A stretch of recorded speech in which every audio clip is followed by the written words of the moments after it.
Hello, જાગુસ kitchen જર્નીમાં આપ સૌનું સ્વાગત છે. ફ્રેન્ડ્સ, આજે આપણે એવા દહીંવડા બનાવીશું ને કે જેમાં અડદની દાળ પણ નથી અને મગની દાળ પણ નથી અને એકદમ ઇન્સ્ટન્ટ અને ફટાફટ બની જાય તેવા અને સુપર ટેસ્ટી, સુપર સોફ્ટ અને સુપર ઇઝી. તો ચાલો શરૂ કરીએ. સૌથી પહેલાં આપણે અડધો કપ ઘઉંનો લોટ લેશું અને અડધો કપ બેસન લેશું. ઘઉંનો લોટ મેં રેગ્યુલર આપણે રોટલી કરીએ છીએ તે જ લીધો છે. હવે બંનેને પહેલાં કોરો જ સરસ મિક્સ કરી લેશું જેથી તેમાં લમ્સ ન રહે. હવે તેમાં જરૂર મુજબ આપણે છાશ એડ કરતા જશું અને તેનું સેમી થીક એવું બેટર બનાવીશું. પોરિંગ કન્સિસ્ટન્સી હોય તેવું બેટર બનાવવાનું છે. છાશ ના હોય તો તમે પાણી પણ યુઝ કરી શકો છો અથવા દહીં પણ યુઝ કરી શકો છો, પણ છાશથી આનો ટેસ્ટ એકદમ સરસ આવશે. જુઓ, આપણને બેટરની આવી કન્સિસ્ટન્સી જોશે. હવે આપણે તેને 15 મિનિટ સુધી રેસ્ટ કરવા માટે મૂકી દઈશું. 15 મિનિટ પછી આપણું બેટર રેસ્ટ થઈને રેડી છે. ફરીથી આપણે એકવાર તેને ચલાવી લેશું.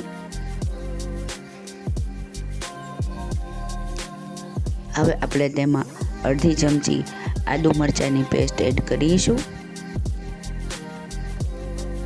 ત્યારબાદ 5 ચમચી જેટલી હિંગ એડ કરીશું. થોડું અમથું જીરું આખું એડ કરીશું. આખા જીરાથી આનો ટેસ્ટ સરસ આવશે. સ્વાદ મુજબ મીઠું એડ કરીશું. બધું બરાબર મિક્સ કરી લેશું. ફ્રેન્ડ્સ, આ દહીંવડા એટલા સરસ લાગે છે ને કે હું તમને શું કહું. તો તમે ચોક્કસથી ટ્રાય કરજો. આમાં પલાળવાની કે પીસવાની કંઈ જ ઝંઝટ નહીં અને જ્યારે મન થાય ત્યારે તમે બનાવી અને ખાઈ શકો છો. આમે ઉનાળો આવી ગયો છે તો દહીંવડા ખાવાની ખૂબ જ મજા આવે. હવે આપણે તેમાં પિંચ જેટલા બેકિંગ સોડા એડ કરીશું. આનાથી આપણા વડા એકદમ સોફ્ટ અને ફ્લફી થશે. જો આપણું બેટર સોફ્ટ થઈ ગયું છે. હવે મેં તેલ પહેલાં જ ગરમ કરવા મૂકી દીધું છે. તેલમાં આવી રીતે ચમચીની મદદથી આપણે વડા પાડતા જશું. તેલ મીડિયમ આવે અને ગેસ પણ મીડિયમ રાખવાનો છે જેથી આપણા વડા અંદર સુધી સરસ રીતે ચડી જાય.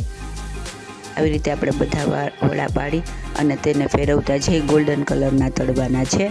ફ્રેન્ડ્સ, જો તમે મારી ચેનલ પર નવા હો તો મારી ચેનલને સબસ્ક્રાઈબ જરૂરથી કરજો અને બાજુમાં રહેલ ઘંટડી દબાવી દેજો જેથી મારી નવી રેસીપીનું નોટિફિકેશન સૌથી પહેલાં તમને મળે. જો આપણા વડા ગોલ્ડન થઈને રેડી છે. આટલા માપમાંથી 15 થી 20 જેટલા વડા રેડી થાય છે. જો આપણા વડા રેડી થઈ ગયા છે. બંને થઈને 1 કપ લોટ હોય ને તો 3 પ્લેટ જેટલા વડા રેડી થશે. હવે આપણે વડાને આમાં આપણે છાશમાં કે પાણીમાં પલાળતા નથી, ફક્ત ઠંડા થવા રાખી દેશું. થોડી વાર ઠંડા થાય ત્યાર પછી આપણે જોઈ લેશું. જુઓ, તેની સોફ્ટનેસ જુઓ, અંદરથી એકદમ સોફ્ટ અને જાડી પડેલા વડા રેડી થઈ ગયા છે. હવે આપણા વડા ઠંડા થઈ અને રેડી છે. આપણે એને એક સર્વિંગ પ્લેટમાં લઈ લેશું. થોડા ઠંડા થાય પછી વધારે ઠંડા કરવા હોય તો તમે તેને થોડીક વાર ફ્રીજમાં રાખી શકો છો, પણ દહીં ઠંડુ હોવાથી તે એમ જ ઠંડા થઈ જશે. પછી આપણે તેના ઉપર એકદમ ઠંડુ ગળ્યું દહીં એડ કરવાનું છે. દહીંમાં મેં 1 ચમચી જેટલી ખાંડ અને સેજ અમથું મીઠું એડ કરી અને ગળ્યું દહીં બનાવેલું છે. ત્યારબાદ આપણે તેની ઉપર ગ્રીન ચટણી એડ કરીશું. ગ્રીન ચટણી મેં કોથમીર, મરચાં અને આદુથી બનાવેલી છે. ત્યારબાદ આપણે તેની ઉપર ગળી ચટણી એડ કરીશું, જે મેં ફક્ત ખજૂર અને મીઠું, મરચું, ધાણા જીરું નાખી બનાવેલી છે.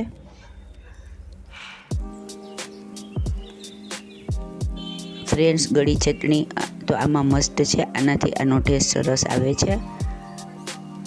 તમને જેટલી ભાવે તેટલી ચટણી નાખી શકાય. હવે આપણે તેની ઉપર લાલ મરચું અને શેકેલા જીરાનો પાવડર સ્પ્રિંકલ કરીશું. શેકેલું જીરું ના હોય તો તમે ધાણા જીરું પણ લઈ શકો છો, પણ શેકેલા જીરાના પાવડરથી આનો ટેસ્ટ બહુ સરસ આવે છે. ત્યારબાદ આપણે તેની ઉપર કોથમીર એડ કરીશું. હવે આપણે તેના ઉપર દ્રાક્ષ એડ કરીશું. આ ઓપ્શનલ છે, તમારી પાસે ન હોય તો તમે સ્કીપ કરી શકો છો. અને દહીંવડા હોય અને દાડમ ન હોય તો કેમ ચાલે, એટલે આપણે ઉપર હવે દાડમના દાણા સ્પ્રિંકલ કરીશું. દાડમના દાણા તો દહીંવડામાં જોઈએ જ. જો આપણા એકદમ મજેદાર, એકદમ ફટાફટ બની જાય એવા ઝટપટ દહીંવડા રેડી છે. તો તમે પણ ચોક્કસથી બનાવજો. અને હા, આનું નામ આપણે ઝટપટ દહીંવડા રાખીએ તો કેવું, તો તમે મને કોમેન્ટમાં ચોક્કસથી જણાવજો કે ઝટપટ દહીંવડા આનું નામ કેવું લાગશે. છે ને એકદમ જોરદાર, ખાવામાં એટલા જ મજેદાર અને જ્યારે પણ મન થાય ત્યારે બનાવીને ખાઈ શકીએ એવા આપણા ઝટપટ દહીંવડા રેડી છે. તો તમે ચોક્કસથી બનાવજો, કેમ કે ચણાનો લોટ અને ઘઉંનો લોટ તો આપણી ઘરે હોય જ. જુઓ હવે તેની સોફ્ટનેસ જુઓ, એકદમ સરસ અને એકદમ સોફ્ટ એવા આપણા ઝટપટ દહીંવડા રેડી છે. તો તમે પણ ચોક્કસથી બનાવજો અને ઉનાળામાં આ દહીંવડાનો લાભ ચોક્કસથી લેજો. ફ્રેન્ડ્સ, જો તમને મારી રેસીપી પસંદ આવી હોય તો મારી ચેનલને લાઇક, શેર અને સબસ્ક્રાઈબ જરૂરથી કરજો. ધન્યવાદ.